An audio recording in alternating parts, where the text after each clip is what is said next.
Hi, I'm Robert. I come to you as an automobile enthusiast that has maintained, serviced, and repaired my own vehicles in excess of 30 years.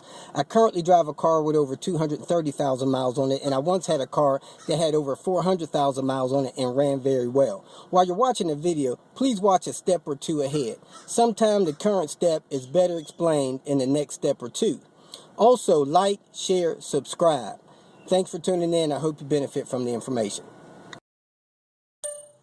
Going to do a quick oil change on a Nissan Versa 2008 model.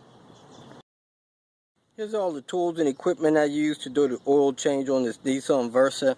I had a Sharpie to tag my oil filter. I got a needle nose pliers and regular pliers to help get the crush washer off of the oil pan bolt.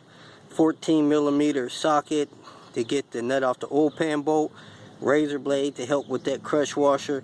10mm socket screwdriver to get the splash pan loose, a screwdriver, also help with clips on the splash pan and that oil crush washer, oil filter wrench, the tiny size is the size you want to use, rags, knee pads. I got a new oil filter from the dealer. I believe in using OEM oil filters, and then 5W30 is what it calls for, 4 quarts. So if you got any questions about tools, let me know. First thing I do, drive the car, warm it up a little bit, then I put it up on ramps. Open the hood, the latch is right inside here. Then I open the hood.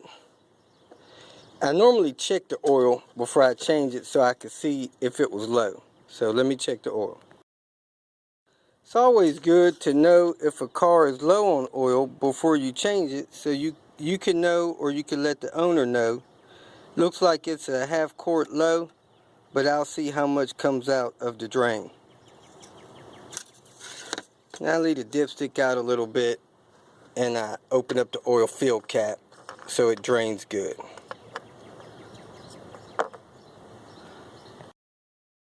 Okay, when you come under the car, just barely to the passenger side, you see the oil pan.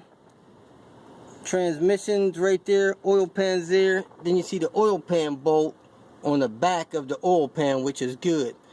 Because when the car is on ramps, it's normally leaned up a little bit. And if you're on the back of the oil pan, you'll normally get all the oil. But if the oil bolt is on the side or something, you may leave a little oil in there. So we should get all the oil. It's a 14mm. Go ahead and pull that bolt out. Okay, I'm draining the oil into an oil drain pan so I can recycle it. I never throw used oil in the trash. Just forward of the oil pan, up in the motor, you'll see the oil filter. I'm going to try to get the filter without taking off the splash pan. Looks like I can, but it may be a little tricky, so I may have to take off the splash pan, which consists of 4 10mm bolts and a couple of push clips. Let me try to get the filter out.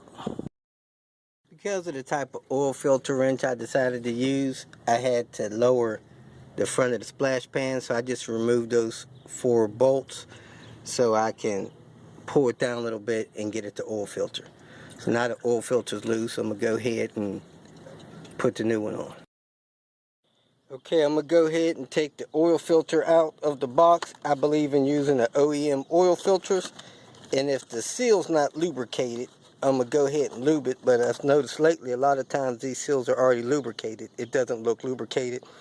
So I'll lubricate it and put a little bit of oil in it. I can't really prime it and fill it up with oil because it's a side mount and all the oil will spill out when I try to put it on. So I'm going to put a little bit of oil in there and I'm going to lubricate the seal. Then I'm going to get the old crush washer off of here somehow. And then I'm going to put the new crush washer on. These crush washers are really small and kind of flimsy with these cars. But you always want to put a new crush washer on there so you're not dripping oil. Next thing I do is tag my filter. I got the date, the mileage, and the type of oil, which is full synthetic 5W30. Getting this little crush washer off turned into a little job. I had to put the socket on there batter up the tip of it, then put pliers on there and ratchet the crush washer off. So that's probably going to be the toughest part of the job, getting rid of the crush washer. Okay, I threaded the new crush washer onto the bolt. Kind of a strange setup there. Next thing you want to do is wipe clean your oil filter mating surface. Make sure there's no dirt on it or a seal. Now that I got that cleaned and wiped off, I'm going to screw the oil filter on the front of it. And as soon as it makes contact, you go 2/3 of a turn. So not quite a full turn after it makes contact to the seal. Okay, I got the filter on. When I put it on and it made contact, I really hand tightened. I didn't need the oil filter wrench to get it another 3/4 of a turn. So as tight as you can, probably hand tight's probably good enough. Okay, I went on ahead and put the 4 bolts across the splash pan, and I put in the bolt on the back of the oil pan and torqued it down to 14 foot-pounds. I don't know the proper torque value of it, but with that flimsy crush washer, I didn't want to make it too tight. So now I'm going to add oil, then run it and check it for leaks. So wipe down everything that has any dripping oil on it.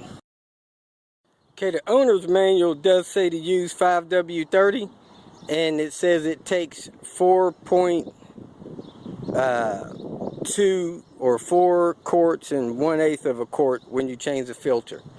So I'm going to go ahead and add 4 quarts, start the car, warm it up, then check the level. If you feel that this information was beneficial, please like it and share it with your social media friends. You can also subscribe to my channel so that you can get notification of future videos that I post. Visit my channel. I have all types of do-it-yourself videos there. You can leave questions here and I'll try to respond to them as quick as possible. You can also visit my website at robertspinner.com. Thanks again for watching.